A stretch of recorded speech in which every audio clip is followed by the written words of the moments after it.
So greetings to my Easter company. This is Holy Week. It's the ground zero for all of us who are followers of the risen Christ. I hope you'll take advantage. Tomorrow night, Thursday night is Maundy Thursday. We remember Jesus' Last Supper with his disciples. We still have some room in the service at 7 o'clock if you want to come and be with us, or else you can watch it live stream. Then also on Easter morning, our 9:30 and 11 are pretty full, but we are having a 4 o'clock worship service out on the soccer field, the Stevenson campus. And we can hold as many people as want to come, so love for you to be a part of that. Yeah, there's so many ways to talk about Easter. And so many times for 41 years, my favorite thing is still to this day to say, Christ is risen. And then to hear you say, he is risen indeed. I've never gotten tired of that.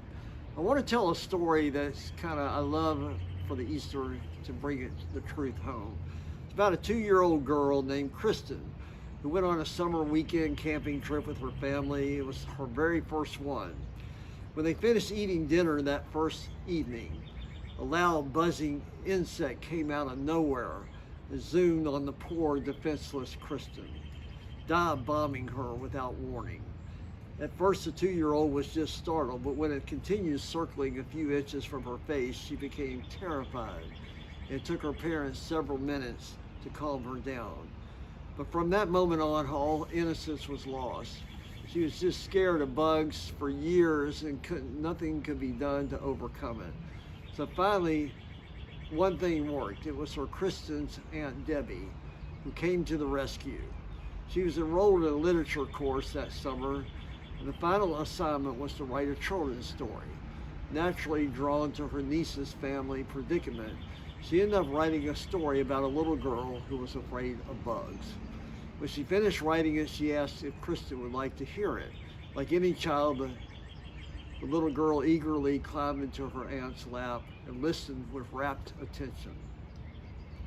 One day, a little girl wanted to go out and play on the swing, Aunt Debbie began. She was afraid because she knew there might be bugs waiting for her, but she wanted to swing so badly that eventually she just had to go outside. Sure enough, she spied a bug and screamed at the top of her lungs. As the scream died away into silence, the girl heard a strange, tiny voice. It was the bug, giggling at the horrendous fuss that he had been able to get the girl to make over him, such a harmless little creature. Suddenly it seemed funny to the little girl as well.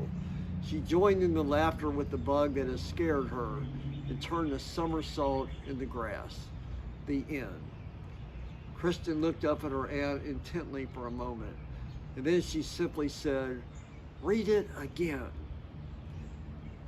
As her aunt did over and over again, by the end of the week, the little girl's fears vanished. Listen, Easter people, Easter cannot prevent our losses. It begins in the darkness, but it doesn't end there. Christ is risen. He is risen indeed. So when you stagger to your own small or large tombs, overcome with grief, when the pandemic sometimes just seems to never end, when your spouse is driving you nuts and your children even more so, when your parents just won't behave, when your job is draining you and just affecting your self-esteem, and when you feel so alone, when a little spot shows up on the x-ray when the doctor says 6 months or more maybe, when you lay a loved one in the grave, remember what he told you, the story of Jesus. Read it again and again and again. Christ is risen. He is risen indeed. And that's the story at the heart of all of our lives. The story we would live by, die by, and ultimately live forever by.